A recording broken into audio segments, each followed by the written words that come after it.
My name is Larry Jewell from the Edmonton Pride Seniors Group. It's October the 19th, and thank you all for attending the Aging with Pride discussion group for 2SL GBTQ plus seniors. We're beginning our third season, so we're delighted with that. Thank you to our partners from SAGE and where we are this morning, and Pride Center of Edmonton.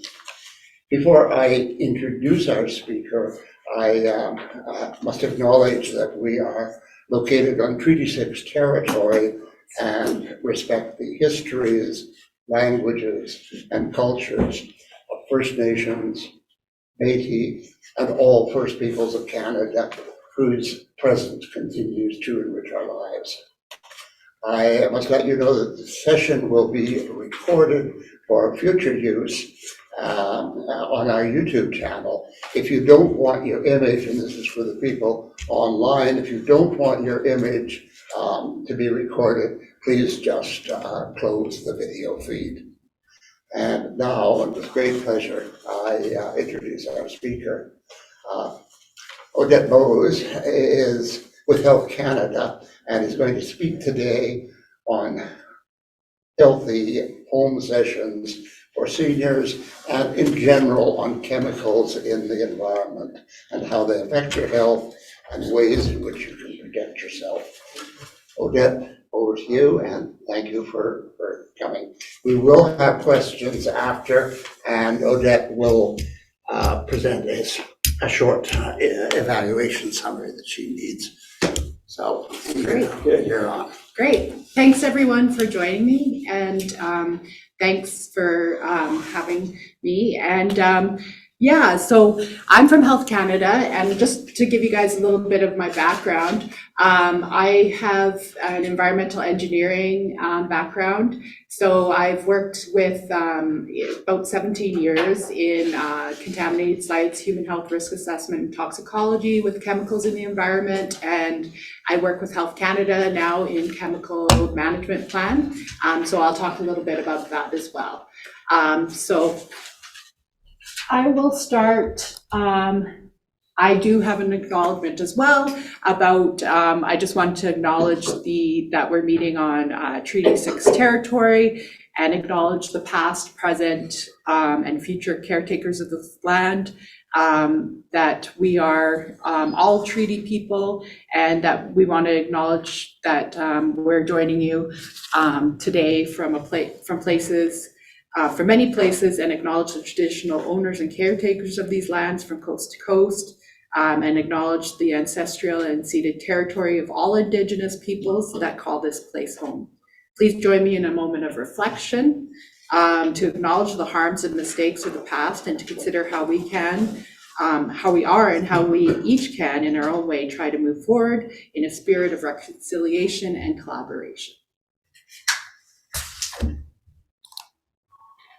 So first of all, I wanted to do a grab bag introductory. So just to introduce you guys to some of the different chemicals of harm that can be in some of our everyday products that we may not realize. So first of all, so just let me know online, just come off chat or come off mute if you can't see the products that I'm talking about or anything like that. And also feel free to come off mute and just to answer any of the questions I'm asking as well. And just people in the audience to, answer, any of the questions. So first, I just have a single-use plastic bottle here. Does anybody know what might be the chemical of concern that would be with using this? The plastic. Yeah, so what do you know does anyone know the specific chemicals though that might be? Biphenyls?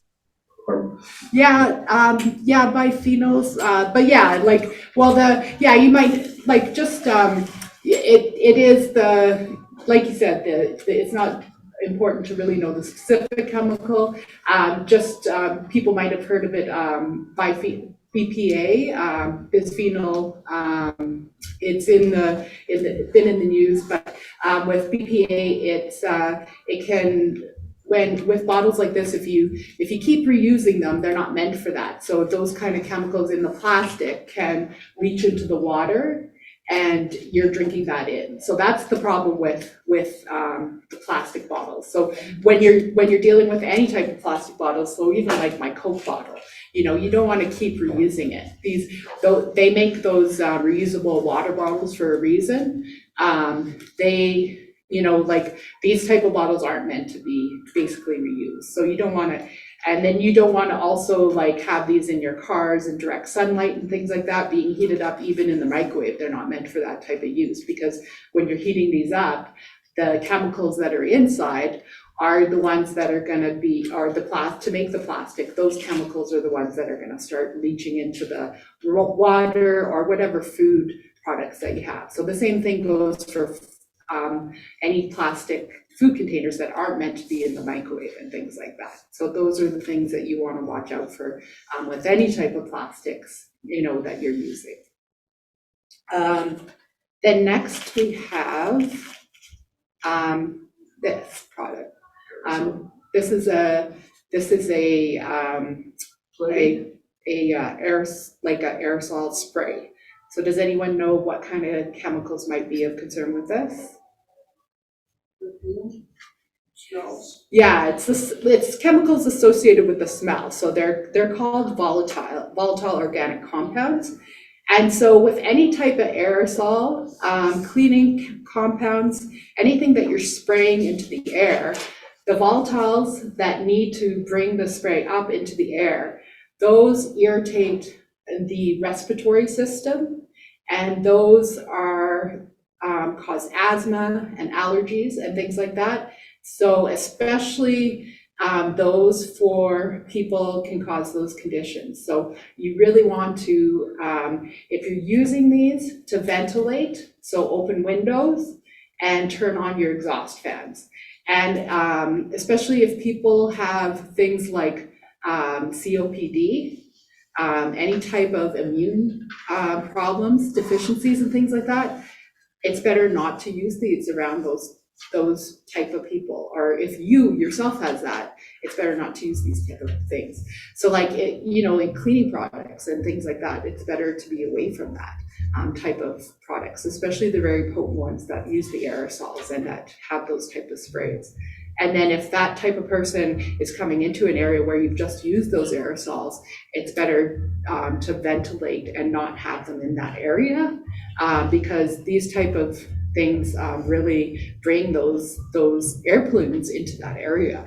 So when and especially in indoors, you're in this confined space, and spraying this all around is keeping those volatiles, which are in you're polluting your indoor air with that. So it's really important to not do that because of that situation. So next we have this. I'm just wondering if anybody recognizes this. This is a very hard item to know. This is there's a chemical that's associated with it. I'm not sure. It's kind of something that Health Canada is promoting people test for in their homes. I'll pass it around in the room here. Sure. Something new, so. What is that for? It's a radon test kit. So it's a long-term radon tester. And what radon is, it's a gas, it's a naturally occurring gas that happens from the breakdown of soil and rock underneath your home. And it's a radioactive gas, and it's like carbon monoxide. You can't see it, or you smell it, or taste it. And it comes into your home, and in Canada, it's in all buildings. So even in this building, we have it. But when it's above 200 becquerels per meter cubed, that's when it can cause lung cancer. So it causes lung cancer, thank you. It causes lung cancer, and it causes it, it's above that level, and it's the second leading cause of lung cancer next to smoking. So that's why Health Canada is doing a campaign to let people know about this and telling people to test for it. So, Can you test for it in your house, at your machine? yes, this is simply it. Oh, Yeah, this is, you put this in your house. It's, you buy it at, the website, takeaction.radon, on radon.ca. I can provide it for people, online, and it's on our Healthy Home website and stuff like that. And you actually, it's just this, and you're setting it on in your lowest lived-in level. Like when you buy it, it's about $60 for the kit. You put it for 3 months in your home, and then after the 3 months, you send it away in an envelope to the lab, and they tell you what your levels are. So, yeah, it's a really easy test to do. And then the next item I have here, not sure if many people can see this, but what I have here, whoops, it's falling apart actually. I've been using it for many years. This is jewelry, costume jewelry. So it's a necklace, and my husband got it for me from, I think Cuba. That's where he got it from. And does anyone know what can be a problem with costume jewelry? marks on your neck, the chain. No, but What's the question? what chemical might be in costume jewelry? Lead. Yes, lead, Oh. exactly. And so lead, not on your neck, can be, yeah, Mind repeating that, please? sorry, with costume jewelry? No, I heard that part, but what was it? Lead can be a Lead. problem, yeah. So with costume jewelry, it's not like being on your neck that can be a problem, it's if people suck on it. So especially with kids, so if you have any grandkids, or anything like that, and they're sucking on your jewelry or something like that you're wearing, that's the problem, because when kids start sucking on it, the lead is ingested into their system, and especially with little kids, it affects their development. So that can be the issue with lead. So you want to be really careful with lead. And lead can actually surprisingly be in many places in the home. So we'll talk about that during the presentation. So, yeah. So those are just some of the areas where you can find, different chemicals, and in just everyday items that you may not be aware of that can be a concern. And you can do things about it, to manage your risk and just, to watch out. And you have control and can be take steps to make sure that you're not exposed. And that's the important part, is just the exposure part of it, is just making sure that you're not being exposed to that.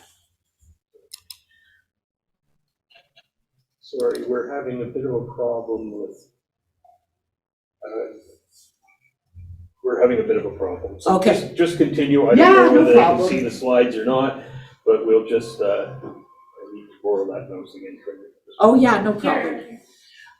So just as I talked about, I work with the chemical management plan. So it's just the government.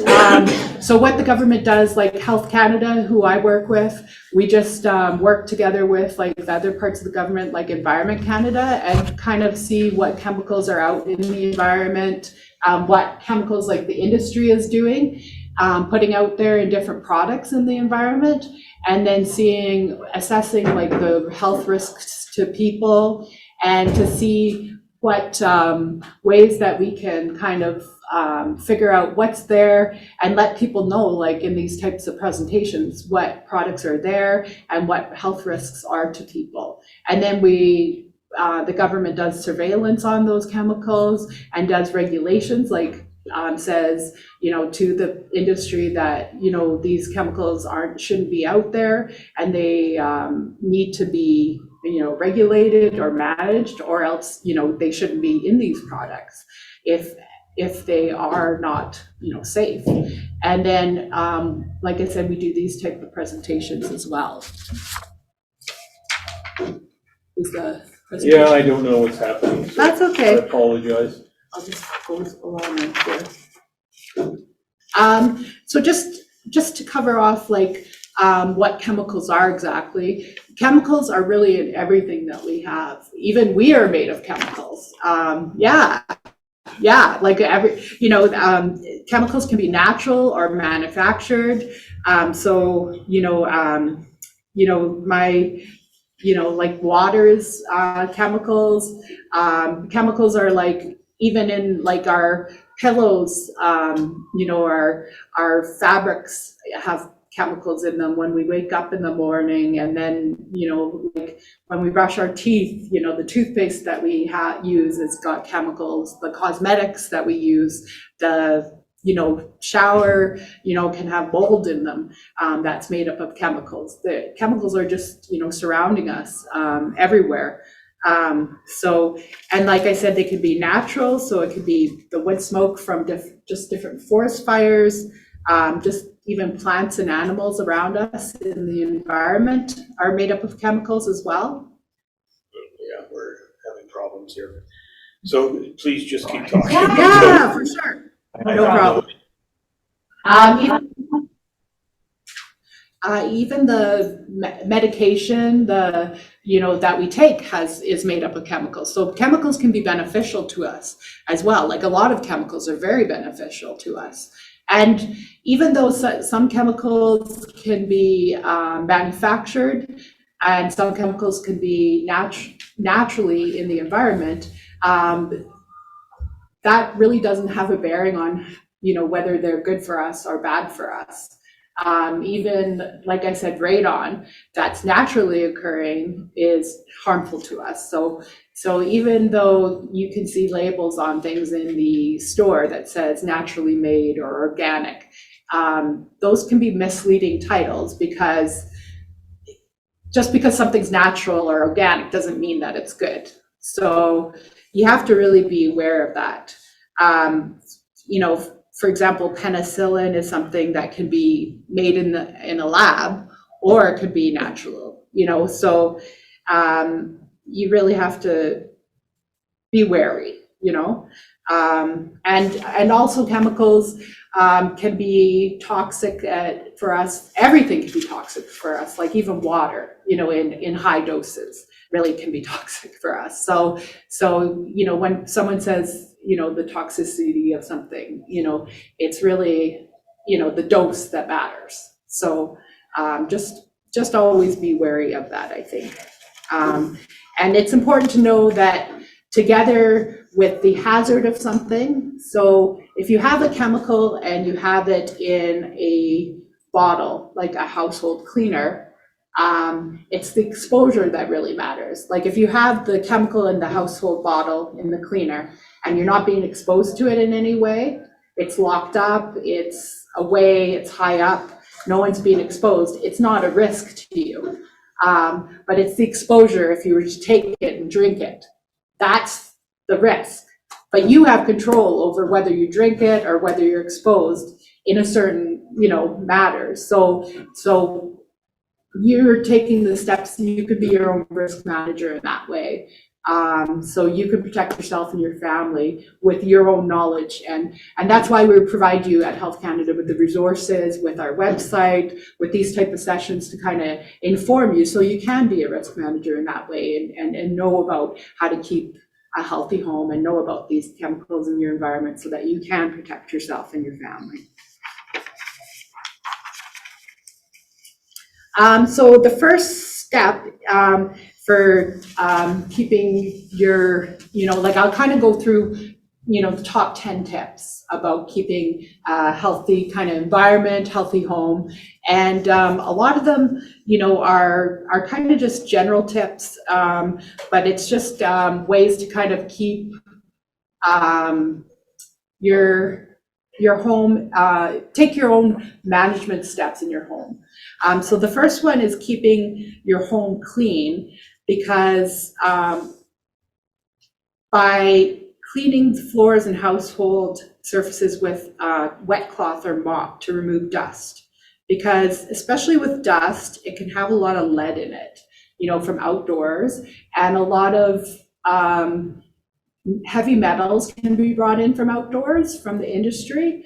So, because they did a Canadian study where they measured lead indoors, and people found that there can be lead in indoors. So when there is the dust, we're taking in that lead if we're not cleaning it up. So that's the good thing with using a wet cloth and wet mop, is to get that dust up. Especially if you have small kids or pets, dogs that are down near the floor, they're ingesting a lot of that lead. And that dust, they find that dust contains a lot of contaminants. They even found it contains phthalates, which are plastics. Phthalates are used in a lot of cosmetics and a lot of other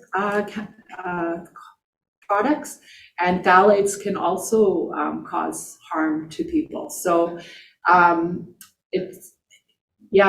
microorganisms like feces and chemicals from outside. So I really recommend, I look at the dust in my house a different way after finding out how much chemicals are in it.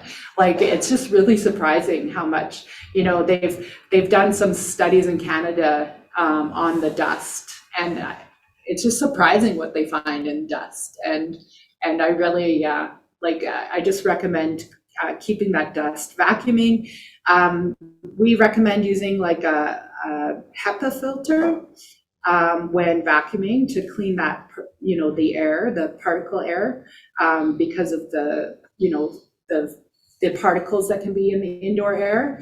Those particles from outdoors, especially from the forest fires, they can come into your lungs and stuff like that. So using that HEPA filter really helps.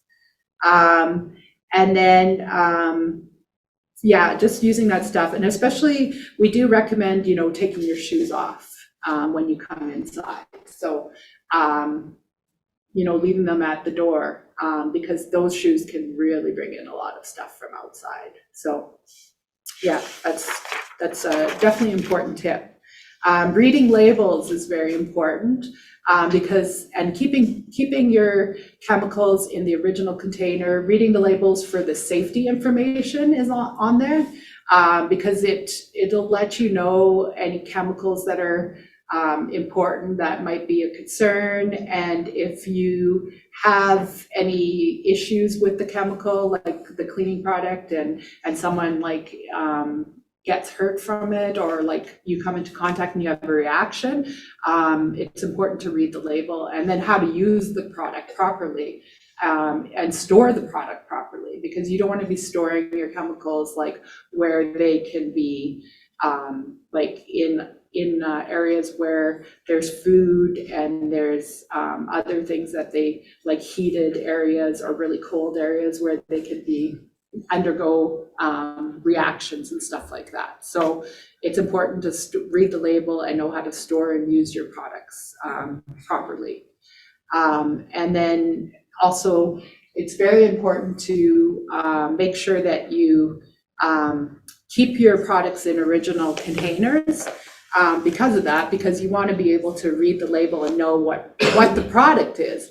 There's a lot of stories that we've seen where people actually have, even there was an older gentleman, him and his wife got pesticide, and him and his wife, it was in a juice container.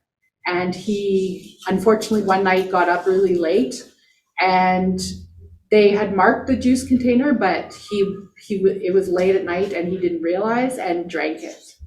And he was feeling sick, and he put it in recycling, and she realized in the morning it was what had happened. He had got it mixed up, and he unfortunately passed away because of it. So it was just that, not keeping it in the original container, and, it was just a sample that they had gotten of some sort of pesticide, and it just really, that sort of thing can really happen. And we've heard horrible stories like people tell us. So it's very important to do that.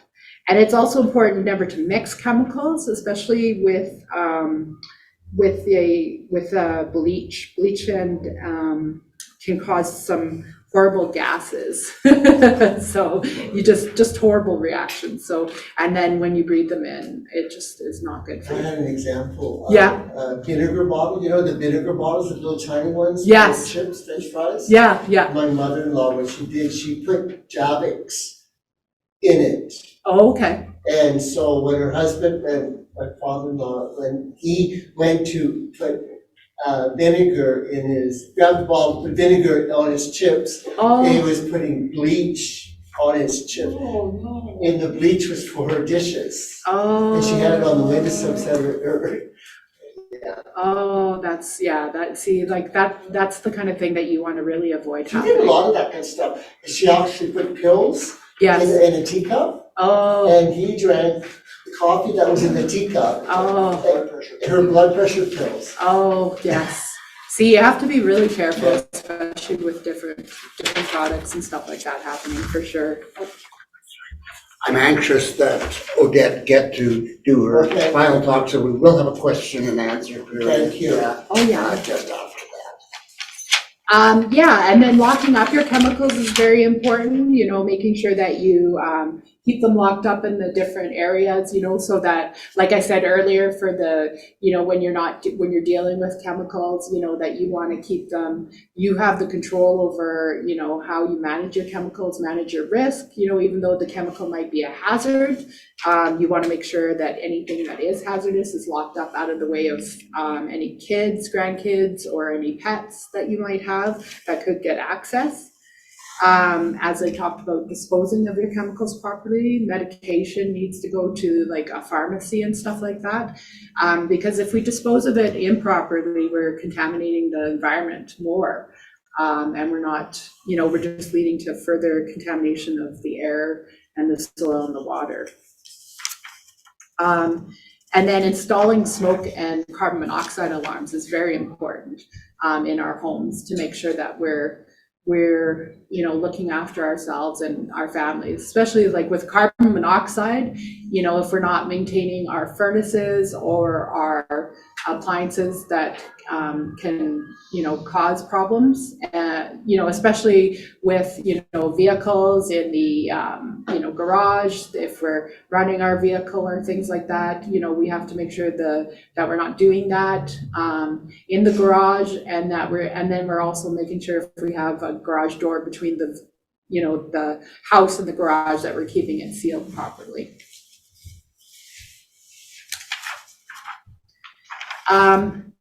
And then ventilating our home, as I talked about, is really important. Our indoor air quality is so important, and when using any type of products, cleaning products, any aerosols, hairsprays,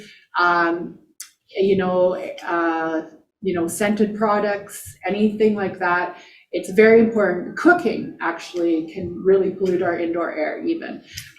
So frying things pollutes our indoor air. So it's really important to ventilate, to use those exhaust fans, to open up windows. Any type of renovations actually is important to ventilate, when using paint. Paint has VOCs as well, like I said, from the aerosols. So when buying paints, you can look for low VOC. It'll say VOC, which is the volatiles that I talked about earlier. And you can look and have the option to actually buy the low VOCs. Even when you're buying like new furniture, you can look for low VOC furniture, because that new car smell and the new home smell, that's actually not a good thing. That's actually the VOCs that are coming off those products. Like the carpets, the new carpet smell, that's VOCs. So those aren't good smells. It might smell nice and think, yeah, new, but those are actually the VOCs. So those aren't good. So you want to ventilate when you smell those things. Like when you buy those new mattresses and you unzip them and there's that smell. That's why they say, ventilate, because that's those VOCs coming off of it, and those aren't good smells. They aren't healthy for you. So you really want to ventilate, especially And varnishes, any craft products, you want to ventilate for sure, because that's not good for your system to take those in. And then mold. If you have any moisture areas, ventilation is good. Keeping your humidity in your house between 30 and 50% is important. If you see any like wet spots, damaged areas, you want to, find out what the source is. Don't just like cover it up and clean it up. Find out what's the source, what's the moisture source, and fix it right away. Because if mold is growing, mold can become a huge problem. And mold is a fungus that'll affect your respiratory system, and it'll cause asthma and allergies and problems. If people have COPD, it can really cause huge problems with them. So you really want to get to that and figure out what's going on.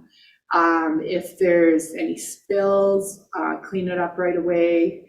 In your bathroom and cooking, that's why if there's humidity, turn on those fans for sure and get to figure out what's going on. Mold, if it's a small area, like about 1 meter cubed, you can clean it up and you don't need bleach. You just need to use some soap and water.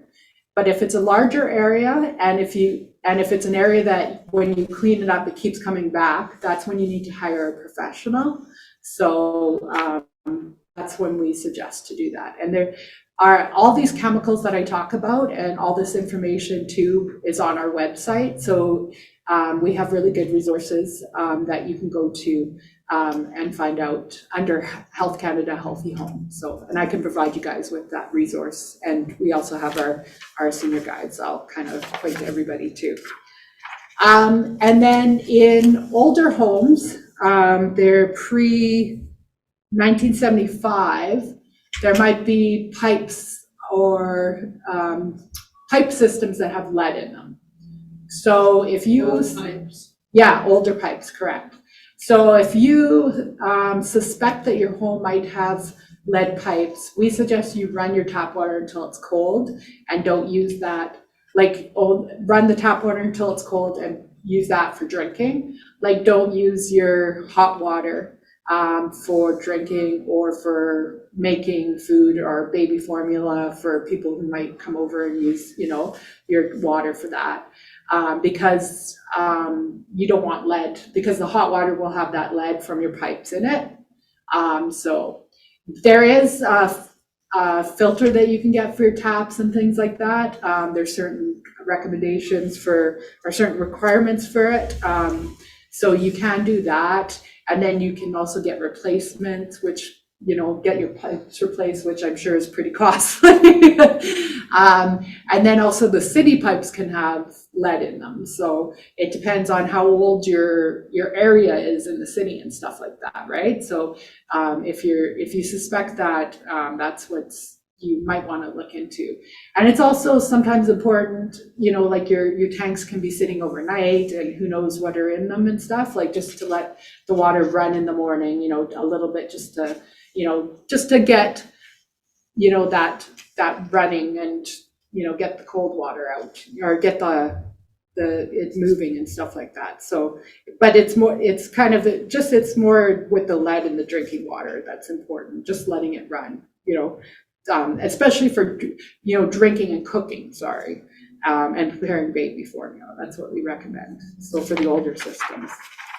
And then I guess with COVID, washing your hands, especially everybody is aware, cleaning your hands and letting the warm water run for 20 seconds, is very important, and washing, often.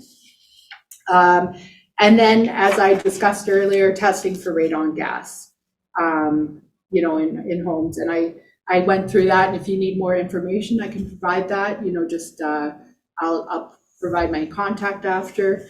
And like I said, it's #1 cause of cancer after smoking. So, I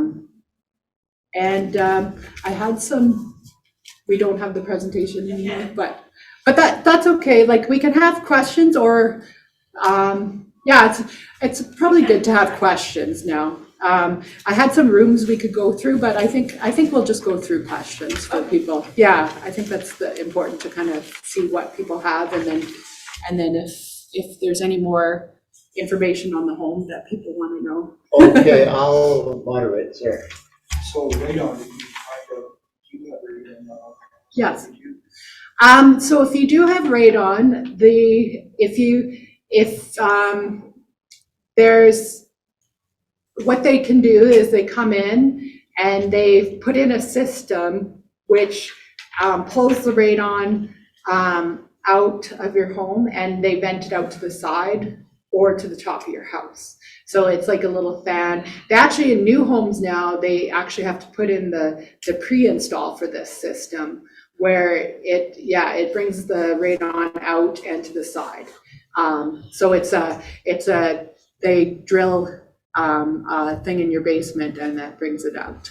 So yeah, and then even just sealing, because radon comes in through cracks, just little cracks in your cement, and then through the sides and piping and stuff like that. So even just sealing those things will reduce radon by about 10%, I think, about. So This one's your.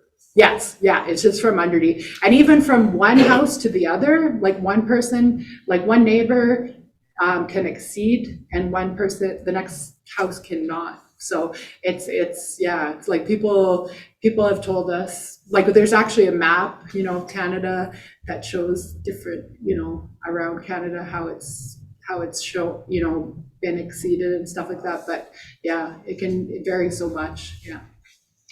Do we have any questions from online before I? Yes, Joan has one. Could you just read her question, Jan, please? We'll alternate online and in person. Joan says, great session. We need awareness on the impact of invisible pollutants. I would like to hear Odette's comments on bug spray in the house. Also, does she have any comments on Brita filters? Are they effective? Okay, yeah, so with bug spray, in the house,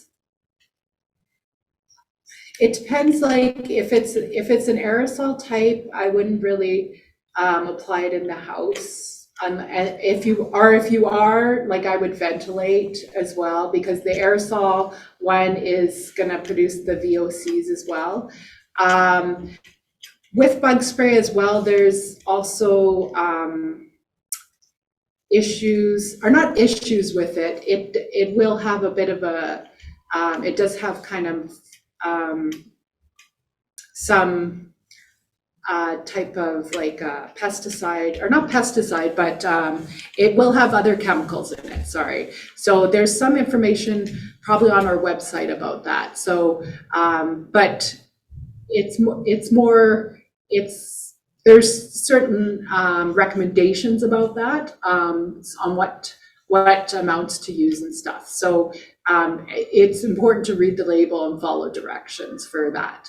But I wouldn't make sure that if you're applying it in the house to ventilate, or to apply it outside the house, if it's like an aerosol, that's about it. And then just read the instructions for how to apply it and how much to apply. That's what I would recommend. And then, Thanks. yeah, Thank sorry. you. Yeah, you're welcome. And do you have any comments on the Brita filters, or that might not be in your area of expertise? Well, no, the Brita filters for water, I just know,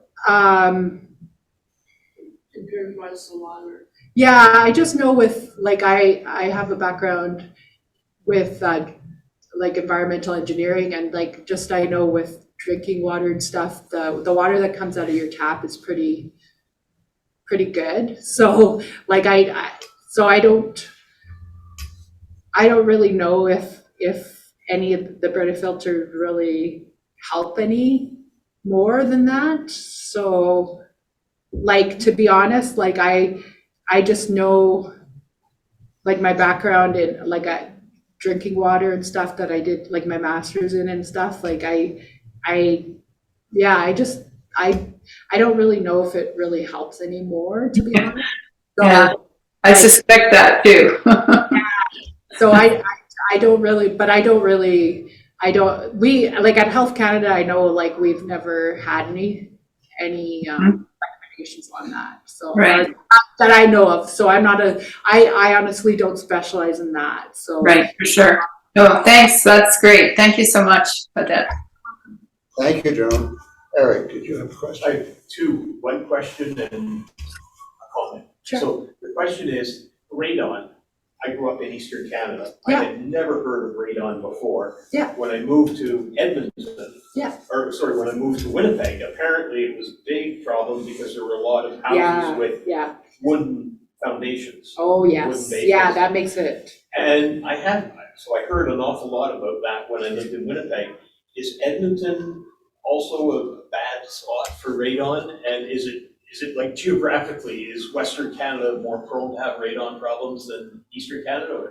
no, they're also, like, I know my colleagues across Canada are letting people know, but I know definitely in Winnipeg, it is a bigger problem, I think, well, that's what I think it's a higher there, but I do know, like, if you do have an earthen basement, for sure it gets in more because you don't have the concrete, for sure. But we're just recommending everybody test. But I think it's just awareness. A lot of people just don't know about it. And it's something a lot of people just aren't aware of, for sure. And it's so variable that it's so hard for us to tell people, because like people just, you just don't know, because it's an invisible gas, unfortunately. So yeah, it's hard for us to be able to tell people, and especially if you have the earthen basement, yeah, you should test. If you're in an apartment high up though, you don't need to. Yeah, for sure, because it's greater the lower you go, and then it diffuses as you go up higher. It's less concentration. So Historically, a problem with mines and miners, I think, the radon gas. oh yeah, I can imagine, for sure. Yeah. So Eric, and then my what's your question? comment was on VOCs. Yeah. Like, I haven't smoked for years, and there's this film on the inside of all my car windows, and nobody has smoked in my car. And so I finally found out that film that is on the inside of my car windows comes from off-gassing of the VOCs and the plastic that's in the car. Oh, So it just really, I'm a lot more sensitive about VOCs now than I used to be. So yeah, just that yeah. comment. Oh, that's interesting. I didn't know that. Interesting. Jan and then Grant. Hi, Odette. Hi. That was a great session. Thank you. You mentioned to take your old pharmaceuticals back to the Yes, pharmacy for yeah. disposal. Do you know how they get rid of them, the pharmacies themselves? I'm not sure. I think, yeah, no, I'm not sure. Yeah, sorry. Don't put them in the toilet and. No, and they're no. fishies then. Yeah, because they go back into the environment. There must be certain ways, like, for the chemicals, like how to contain them properly, or make sure that they're not, because if the chemicals go back into the soil or the water, yeah, we don't want that for sure. But there must be certain ways that they dispose. I think they burn them, high temperature burns, but and then whatever the residue is left over, then they have to do something with that. So Yeah, I don't think they just release it, but I think they do have a process. oh yeah, I'm sure they do. There's a process for all biohazardous waste. Yes. It's really not, it's a different thing. Grant, you have a The question? radon detectors Yeah, seem to be, for something that small, yeah, I know. very expensive. Yeah, And you said that at the end of 3 months, you send it away for yes. reading. Yeah.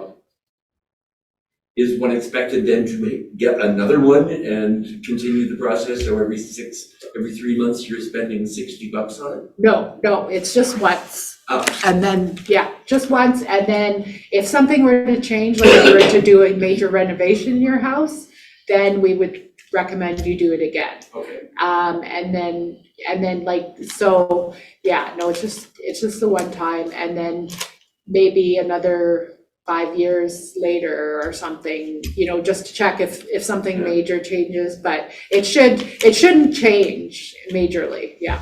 A lot of seniors are on very fixed incomes, Mhm. and we're all hearing about inflation and all that kind of good stuff. Is there any money available from Health Canada to help people do this, get one of these detectors, Yeah, if they can't afford it? not right now, not that I know of, no. Yeah, unfortunately, yeah. Yeah, it's $30 to $60 though, but it depends on the vendor, the vendors online, yeah. Can I ask a question? Oh, sorry. No, where can you buy one of these or obtain? Well, there's the vendors online at takeactiononradon.ca that I'll give you guys the website for, and then places like home hardware stores like Home Depot and stuff like that. So, and Walmart, I'm not sure though, like exactly, Walmart for but sure will have. yeah. What does radon mean? So radon's a chemical, so it's that gas. It's the gas, the naturally occurring gas that comes from the ground that can, if we breathe it in, causes lung cancer. So, yeah. You live in a home and you have downstairs somebody and upstairs, what do you do? Buy two of them or what? No, you just need to put it in the lowest lived in area because that's where it'll be the worst.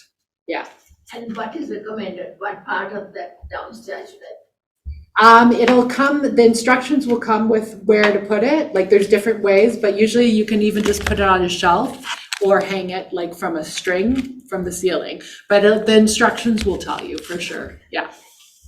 Anything more online, Jan, and then, There is one comment, Larry. It's from Joan. It says, for future sessions, it would be nice to see the audience for context. Maybe have them sit a bit closer. We'll work it would on be that. nice to see the program. We have some other problems to solve first. That's a good suggestion, Joan. But a Thank great you. idea, Well, yeah. you turn the camera after, if you want to see them during coffee time. Yeah, Thanks for discussion, for sure. yeah. My apologies to everyone for the technical problems. We're on a very steep part of the learning curve. So thank you for your patience and, I just want to say that while there was technical problems in this room with the projector, there weren't Oh. online for the people participating by except I couldn't see computer. the audio. Everything looked very great and was well heard. One of you was, Question. sorry, there was someone here with a question, Eric. Can you comment on like the trees and that part? It's everywhere.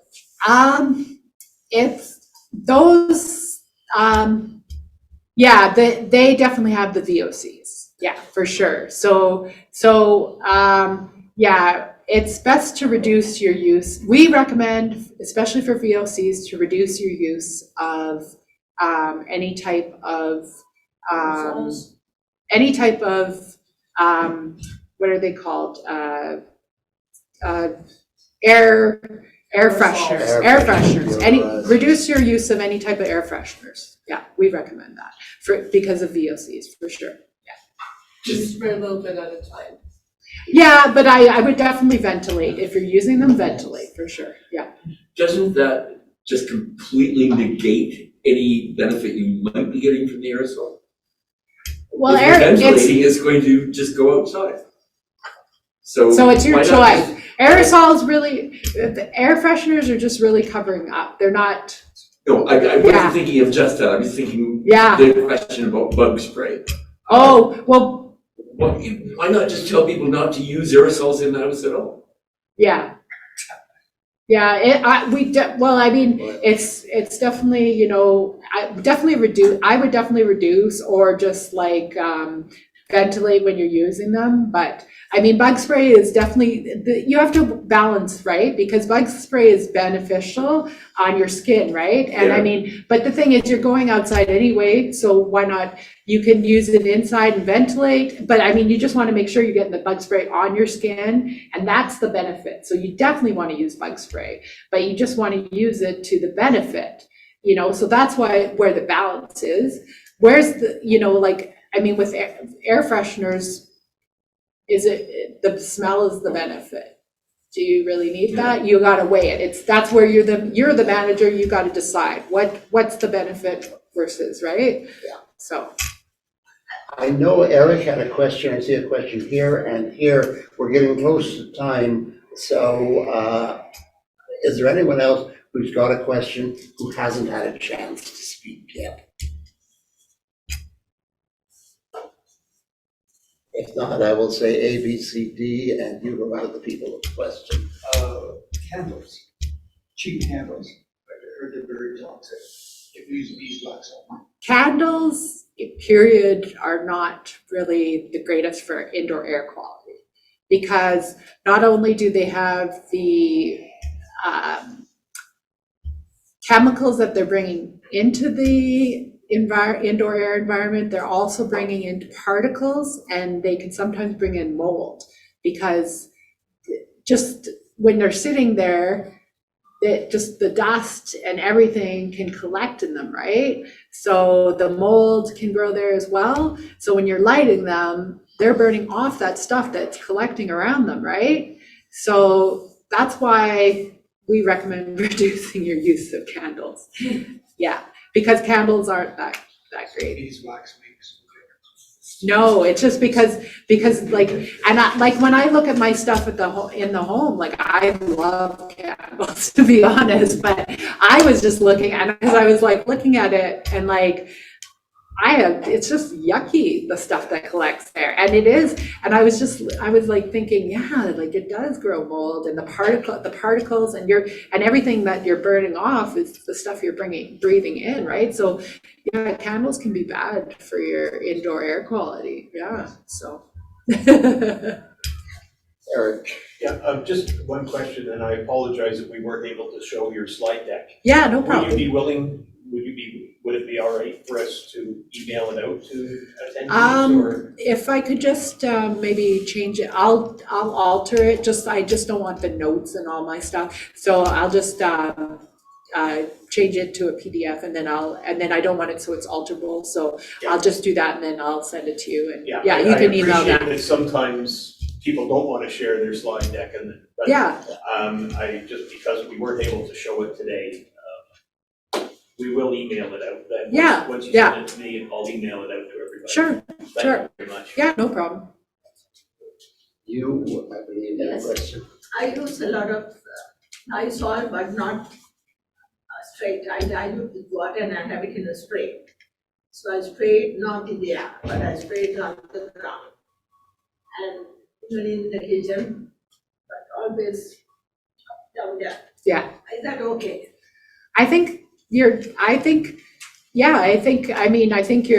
managing your risk really well by watering it down and stuff. It's Like, and I always think, on the ground, never. yeah, I mean, I think like, it's your decision, like, and you're managing your risk. I mean, I can't say if it's, like, I mean, just whenever you're using any type of cleaning, it's just good to kind of just make sure you're managing like what you're breathing in and stuff like that. But I mean, it sounds like you're doing a nice job, with, They are doing it. it's, I can't really. Comes will be an hour or so later, so.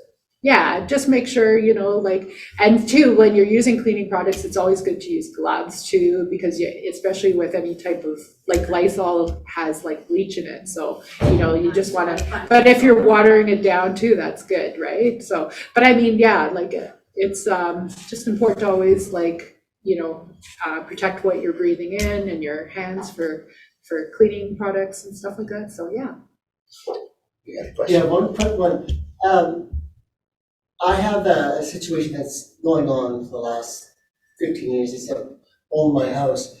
I have a landscaper that lives across the street from me, that he puts his equipment there, plus he goes around the world, or around the city, blowing dust and leaves. And it's coming through my windows. Oh.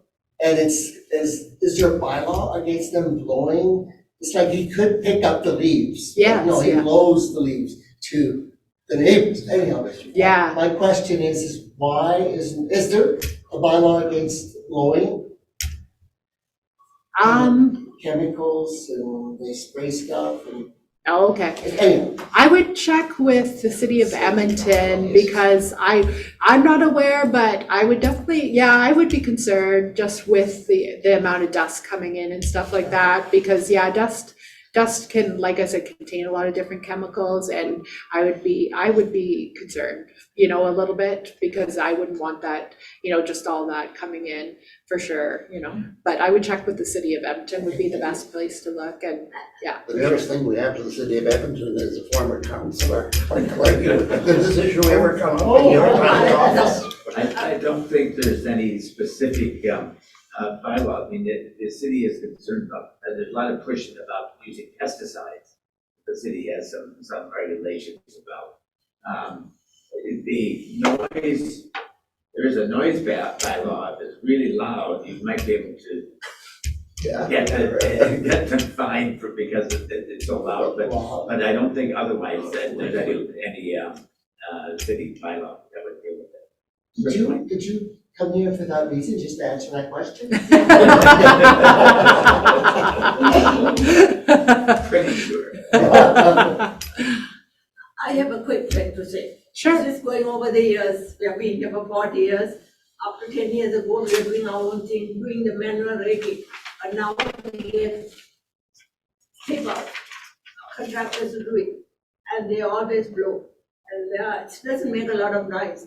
But you know, when it makes a lot of noises, when they bring all the other equipment to rake and everything, that's very noisy. But Yeah. so far, nobody has complained. What can we do? Yeah, We are living in a home, we need those services, right? yeah. So we cannot do anything about it, but blowing, they have no option because they have a big yard Yes, and they have to blow, otherwise they can't rake. yes, yeah, for sure, yeah. So, We- One thing I complain about is I live right on the main road, going to hospital, and other than the ambulances, you know what makes a noise? The fast cars, the sports cars and bikes. oh, yes, yes. I I don't know live if 100 We you do can- have some questions online that I, Sorry, oh, 4 minutes. or, yes, yeah, oh, 3 sorry. sorry, no problem, thank you. Yeah. No problem at all. Anyway, we are basically at the end of the formal program, but I hope everyone will stay, and perhaps you can stay. Yeah, I for can a say, minute- for sure. For a minute for coffee and cookies and conversation, Yeah, and for sure. yet more picking of the brain about all sorts of chemicals. Thank you so much. Yeah, thank you, everyone, yeah. Odette. So I hope we will see you all next week when the topic will be tissue and organ donation. And we have someone coming from the HOPE program at University of Alberta Hospital, a nurse and transplant coordinator named Trudy Young. Trudy will be presenting from online on Zoom, so we'll so I hope you can all make it, and I'm delighted to see you. And thank you all for attending our inaugural session. Would it be okay if I just pan the camera around the room? I mean, Yeah. is everybody ready? What's up? Even if Ah, they're presented. hi, hi. Hello. Oh, that's nice to see. Okay, Awesome. thank you so Thank much. you. Eric made. Feel so lonely over here. Eric made cookies. Yeah, I want cookies. Oatmeal cookies, oatmeal cookies. You Thank get you. online cookies, John. Yeah, okay. Virtual Thank cookies. you. Thank you, 18 with Pride. You guys are awesome. Thank you, Sage. Thank you, Pride Center. I have an evaluation, if you guys don't mind, some of you or whoever can stay and fill it out. Do you have paper?